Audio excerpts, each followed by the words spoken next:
Yeah, it's got to be a much different recovery scenario than what most people go through, given how public a lot of your stuff was, and how people have seen a lot of it, right? So how has that affected it? So I mean, here's the thing. At first, it was hell. I mean, just imagine, like, forget about what you know about my laptop or not, or where it was, or how it got in the hands of people, and blah blah blah blah blah.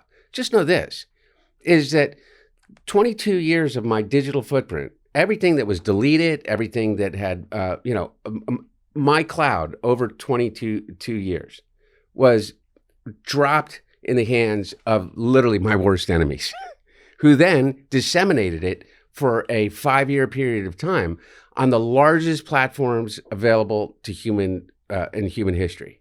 And so no matter what you think about whether or not I should have been in that room smoking crack and having sex with that woman, is the fact of the matter is it's still revenge porn. It's still it's still a hack. It's still against the law. If it happened to you, like I say to everybody, oh, really? You got a problem? What did my laptop prove?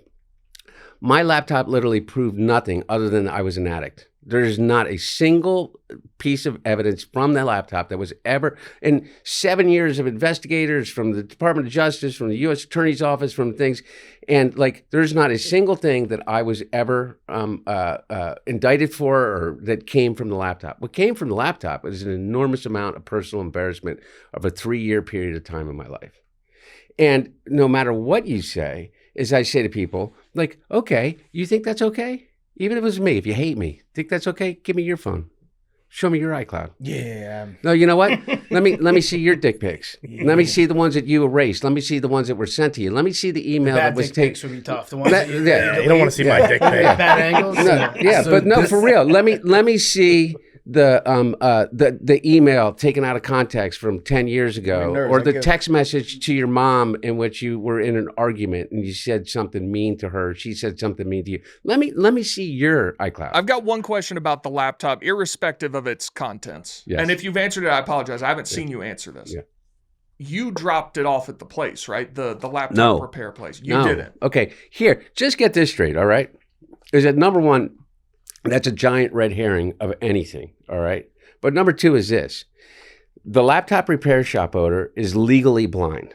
Right. Go watch the tape of him the day that it breaks that the laptop is there. He says 100% he has no idea if it was me. And also, he had security cams, of which, unfortunately, that single day of all the days was erased. Now, maybe it was a week that was erased, maybe 2 weeks erased. I have no recollection of ever dropping off the laptop. So you think it was a setup? What? You think it was a setup? I don't know. I literally don't know. I don't know if he was set up. I don't know whether he was used as a means to do this. But I do know this. Again, this is all fact. Go to my Substack, okay? Go literally read. I'm writing about it now. Is that Lev Parnas will tell you flat out that before John Paul McIsaac was a twinkle in Rudy Giuliani's eyes, okay? Months before, they were in Ukraine seeking a hard drive of Hunter Biden's.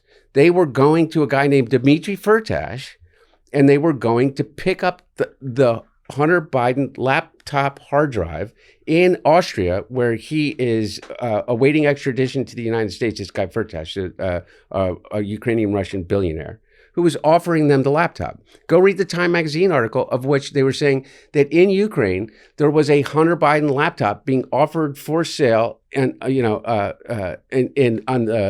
the black web for months and months before that. They found a way to get this into the bloodstream. That supposedly happened in 2018 or 19 or whenever it was, the John Paul McIsaac thing. They held it all the way for a year and a half. And so you're telling me that John Paul McIsaac, just a simple laptop repair shop guy, who literally, that repair shop is not even 3 miles from my parents' house. There is 1 degree of separation between me and everybody in Trolley Square in that area. He knows them all. He knows everybody that knows me. The one person he finds to return my laptop, which isn't a laptop, by the way, because a laptop never worked. It's a hard drive that he's done with a curated experience of a laptop. of a limited amount of gigabytes. Okay, this is great. He hands that over to of all people he finds in the world to hand it over to. Bob Costello, Rudy Giuliani's attorney. And Rudy Giuliani, of all people to hand it over to. Now, remember, Rudy Giuliani has been looking for my laptop out there in the world for months before. And how do we know that?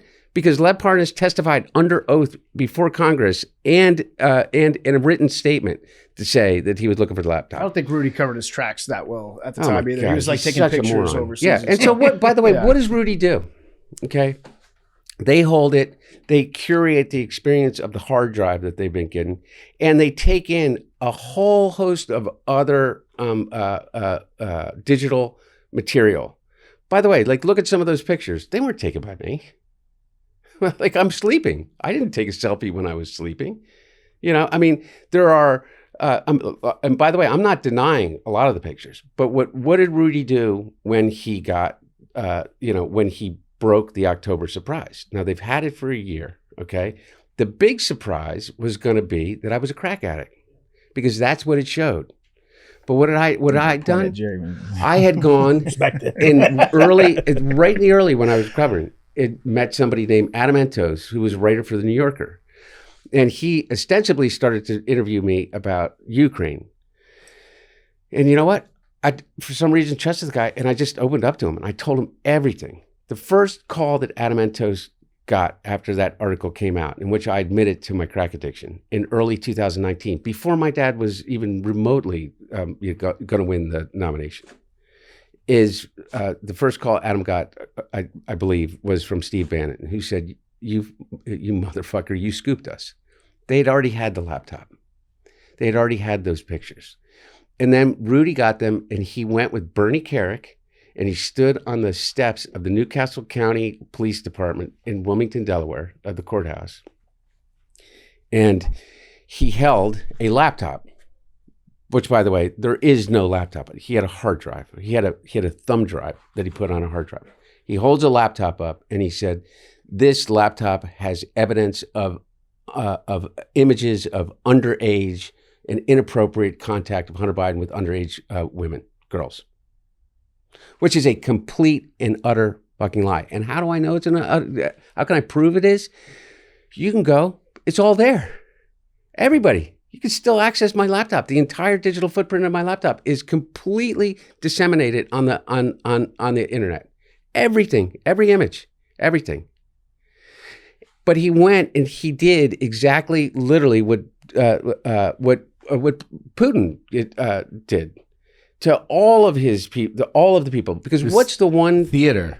Yeah, what's the one thing that you can say that if you say about somebody, even if you get 3% of the people to believe it, that makes it so much easier to say I could see him, he may not be a pedophile, but he's but I could see him, in bribery. Like if you plant that into somebody's mind. It's this famous saying, right? Yeah. Lie gets halfway around the world before truth gets its pants on. Yeah. And that's what Rudy did.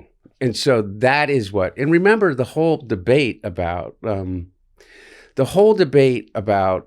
it being taken down from the social media sites and that's the thing that turned the election. And if they allowed just a story, you know what they took down from X and they took down from Instagram or Facebook at the time? They took down nude pictures of me having sex because it goes against the rules, the stated rules of both those platforms. That's it. Because under their rules, it was revenge porn. That's it. So that's the content in which they say that the government was pressuring the social media companies. Okay, here's the greatest thing, Arian. Okay. Whose government? Remember when it was taken down? It was Trump's government at the time. So you're telling me you think that Donald Trump's government pressured X to take down pictures of me that they put up? Well, They're the ones who put it up. Well, in his defense, he was deplatformed at the time. He wasn't a huge.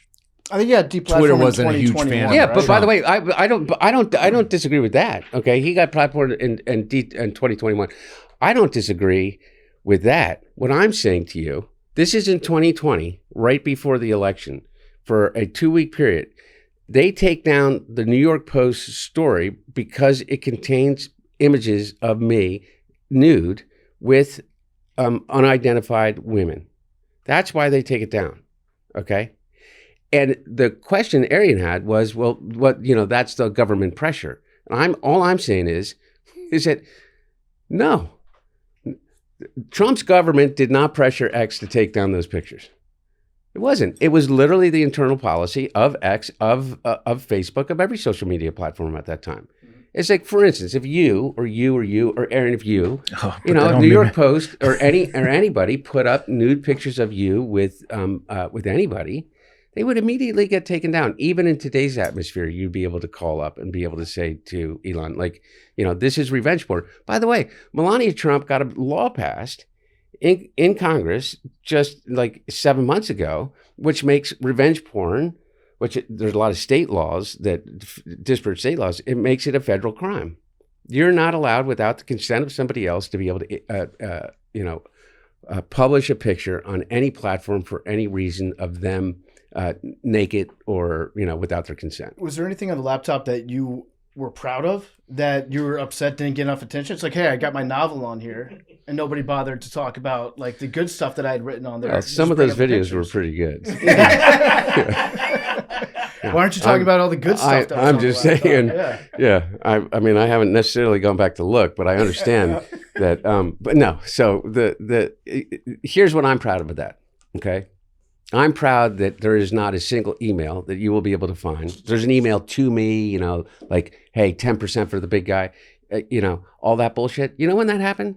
My dad was neither president or vice president. I went to go into business with a couple guys that I did not get into business to, and one of them sent me a email that said, what about 10% for the big guy? And I didn't do business with those guys, but not because of that. They were trying to get my dad involved in a business deal that I was in, a totally legitimate business deal. What the fuck is wrong with that? I ask everybody, you got a problem with that? My dad's no longer vice president, president. You got a problem with that? He's not in elected office. I'm a Yale-educated lawyer going into business, doing something that I would have been proud of. It had to do with natural gas. It had to do with the production here in the United States. That's the thing. I guess it would depend on what the business deal was. To make money. I could see it being a problem if it was with a company that was like against U.S. interests. Okay, but my point is this. Let me finish the point, but real quick. Here's the point, is that I said no to the whole deal. But that is literally the only thing in 22 years that you will ever find. They had every email, every text message, every deleted text message, every voicemail, every deleted voicemail, literally everything for 20 years. Not a single instance in which you will find me emailing someone or someone emailing me saying, hey, I need my dad to get to do this on behalf of this person that I'm getting paid for. Not one. And I think that's dispositive evidence. So what am I proud of? I'm proud of that. I'm proud of 20 years of that. I agree with you, and I give you credit for that. I applaud you for this. You've been highly critical of the Trump kids. Yeah. And them kind of tiptoeing back and forth in and out of the private sector and public sector. That's why when you said, your father not holding office at the time, but potentially becoming involved in a private business. Yeah.